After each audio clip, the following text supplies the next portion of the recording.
Rome cannot be Rome without this guy, Gian Lorenzo Bernini. He was born in Naples, but in 1606, his sculptor father Pietro decided to move to Rome with his huge family. Gian Lorenzo was only 8. Ever since he started living in Rome, he rarely left the city, and he has become more Roman than the Romans. He surely loved this city, and he had shown his love for it in many different ways.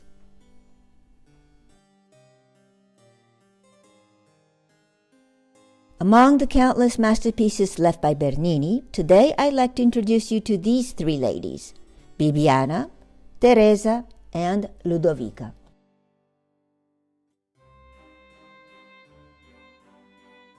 The 3 churches hosting the saints are all in the city center.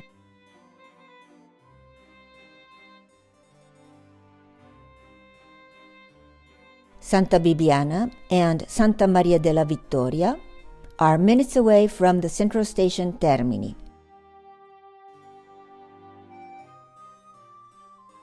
San Francesco a Ripa is in Trastevere district by the Tiber River. Let's start with Saint Bibiana. Her church, Santa Bibiana, literally 5-minute walk from Termini station, and the well-known Saint Mary Major, today finds itself in a rather unfortunate position, squashed between railroads and modern buildings. Most of the Romans have never heard of the church and have no idea where it is. Busy traffic and commuters pass in front of it every day without noticing the existence of the church. It's nearly invisible.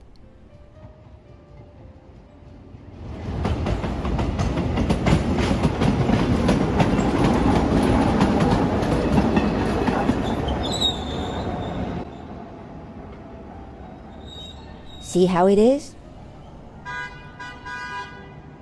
Do you even see the church?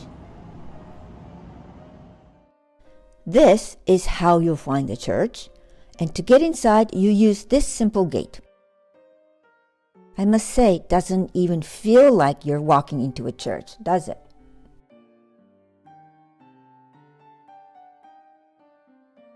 Saint Bibian or Bibiana lived in Rome in mid-4th century. She grew up in a Christian family, but all her family were martyred.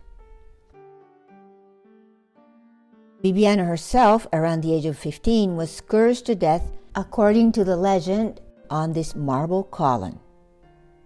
You'll find it near the entrance of the church. Bernini has added to his Bibiana a palm leaf, a classic symbol of martyrs, and a column as well. The first church was constructed on her tomb during 13th century by Pope Honorius. In 1615, the 17-year-old Bernini redesigns the church. He's just got back from his study trip to Naples, so this was his debut as an architect. The style, as you can see, is simple, classic, and very academic.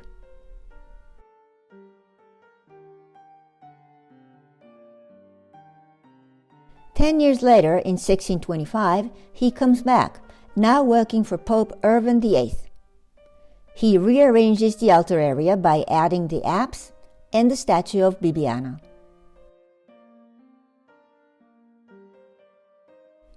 They say all this without taking any money, because Bernini himself was anxious to add value and personal touches to this church.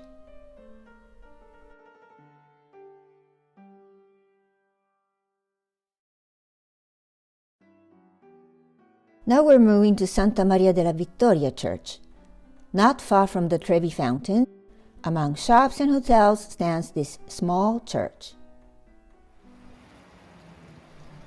Originally dedicated to St. Paul, then to Mary, Mary of the Victory. The church has been completely reconstructed in occasion of the victory of Catholics against Protestants during a religious battle in Prague in 1620. It's gem of a church. So much richness in such a limited space. You don't know where to look at.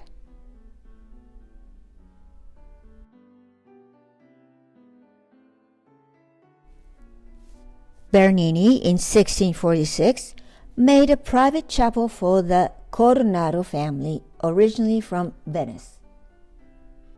Here it is on the left of the main altar.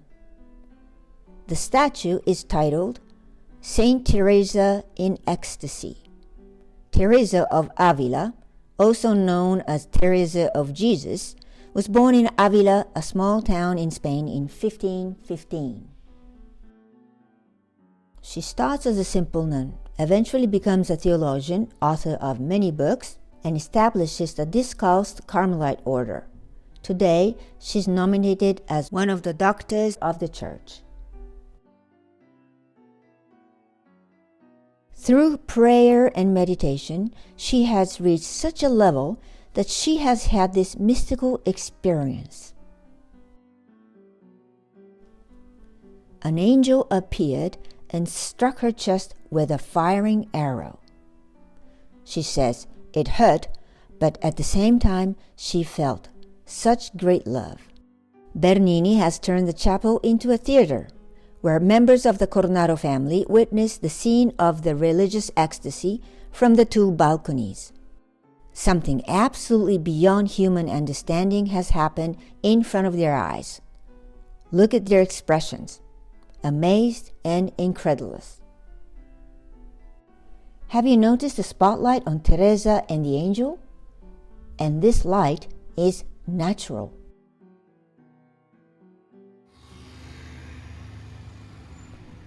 Bernini has constructed a small window above to get the spotlight effect. There it is. Nature, painting, relief, architecture, sculpture, all becomes one as Bernini orchestrates the complex combination of different types of material and technique, just like a conductor of an orchestra. A ray of golden light showering over the bright figures floating on a cloud. Absolutely divine.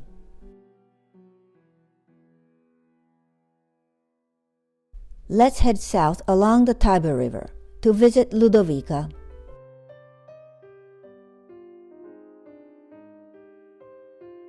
She lays inside San Francesco a Ripa Church, which dates back to 10th century.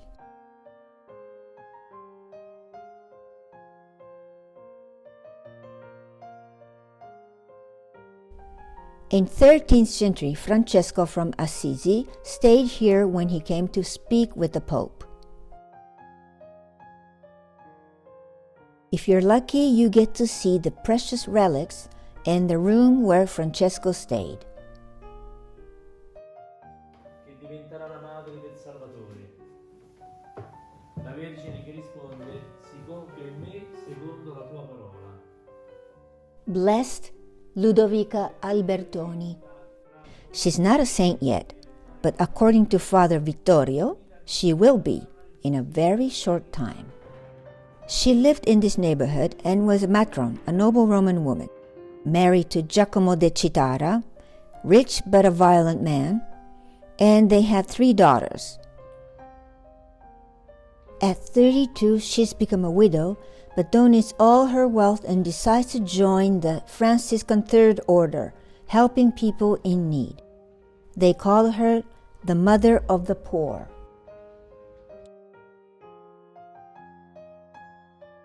In 1671, the Altieri family ordered the statue to now 72-year-old Bernini. The statue of the saint is actually one of his last works. It captures the moment of mystical communion of Ludovica and God. As you can see between the statues of Saint Teresa and Ludovica, there are several similarities. Their expressions, the whiteness, and the fact that Ludovica, just like Teresa, has a natural spotlight on herself. In this church, you can light up artificially by donating €1. Let's see the difference. Artificial light natural light. It's amazing how everything changes. The texture, the whole atmosphere, even the color of the marble. Look at the crumpled cloth made of jasper, which was added in the 1700s. Originally, Bernini has laid her on a wooden bed, her deathbed. Clearly, when it comes to sculptures, it's all about light and shade. The natural light shows us exactly the intentions of the artist. We see what Bernini wants us to see.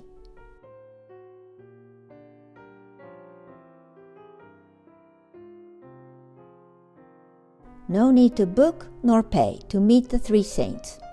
All you need to do is come to Rome.